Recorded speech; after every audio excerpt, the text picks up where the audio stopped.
Guys, welcome back to my channel London dreams. कैसे हो आप सब? आज अगर मैं मौसम के बारे में बात करूँ तो गर्मी है, समर लग चुका है, जून का महीना चल रहा है तो बाहर बहुत तेज़ धूप लगी है और बहुत अच्छा लग रहा है क्योंकि इतने समय तक आप ठंड देखते हो और अब अचानक से धूप देखने को मिल रहा है तो बहुत अच्छा लग रहा है।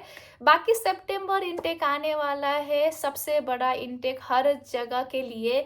इस टाइम पे लगभग यूके में 5 लाख बच्चे पढ़ने आते हैं और उन 5 लाख बच्चों के साथ इतना सारे डाउट है ना कि मेरा सोशल मीडिया में हर दिन इंस्टाग्राम में 10 मैसेज तो लोगों के आ ही रहे होंगे और हर किसी का एक ही सवाल का टाइप का मैसेज आ रहा है। आपको भी पता है वो क्या है, तो उस बारे में बात करते हैं। आज का वीडियो का टॉपिक भी यही है। तो जो मुझे मैसेज आए हैं उसमें से 10 में से 9 यही सवाल है कि यूके आएँगे तो हमारा यूनिवर्सिटी का फ़ी तो निकाल लेंगे ना, कितना कमा लेंगे, कहाँ से नौकरी करें, आप हमें जॉब दिलाने में हेल्प कर सकते हो, आप प्लीज़ अप्लाई कर दो ना। तो सबसे पहले तो मैं जवाब देना चाहूँगी, क्या है, किसी को भी अप्लाई करने वाला काम या उस तरीके से मदद नहीं कर सकती।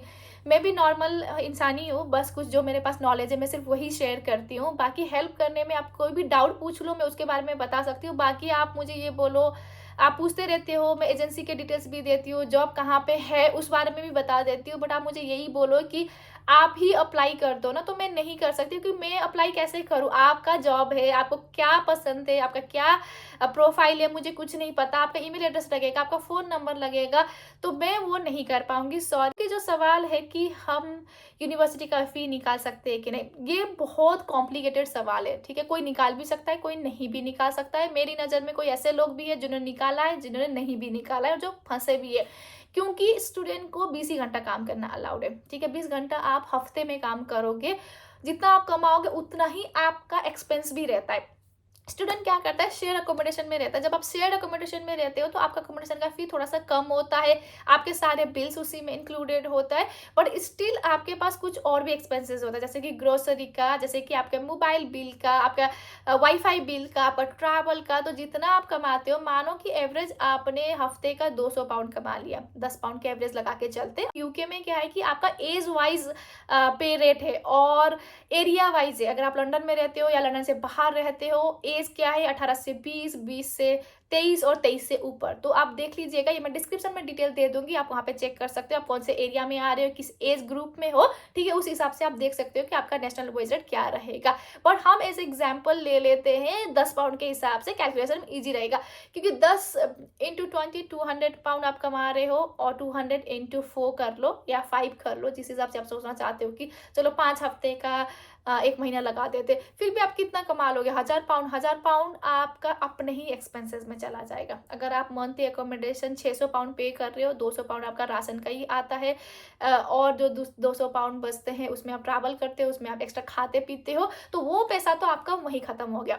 बाकी आप यूनिवर्सिटी का जो सेव करना होता है वो फिर कैसे सेव करें, वो फिर कैसे कमाएँ? तो ठीक है, आपको आपने सुना होगा, आपने समझा भी होगा, आप पूछ सकते हो लोगों के, यहाँ पे बहुत सारे दूसरे तरीके भी हैं जिस तरीके से आप कमा सकते हो। तो जो यूनिवर्सिटी का पैसा जो आपको सेव करना है ना, फी जो निकालना है ना, वो हमेशा आप आपका सेकंड इनकम से ही सेव कर पाओगे। वही इनकम है जिससे आपको आपका यूनिवर्सिटी का फी निकालना है। तो जो बच्चे अभी यहाँ आ रहा है, तो आप हमेशा अपना माइंडसेट बना के आओ कि आपको 2 टाइप के काम करने होंगे, तभी ही आप अपना फी निकाल सकते हो, अपना एक्सपेंसेस निकाल सकते हो, ठीक है?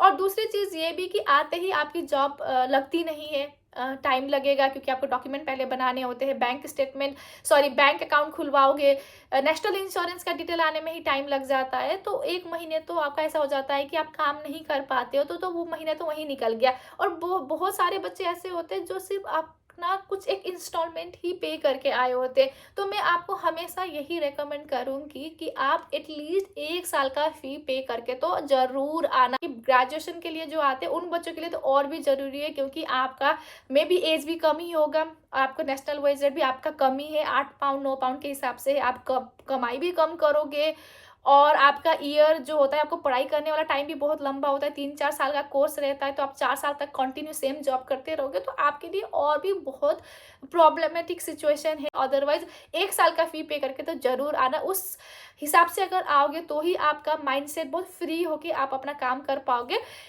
ऐसा नहीं है कि अगर आपने कमा लिया, जैसे ना तैसे मैं कमा लूँगा और मैं मैनेज कर लूँगा। अगर आप इस हिसाब से भी आ रहे हो तो वो भी ठीक है, ठीक है? बट इसमें जो कॉन्सिक्वेंस है वो मैं बता दूँ।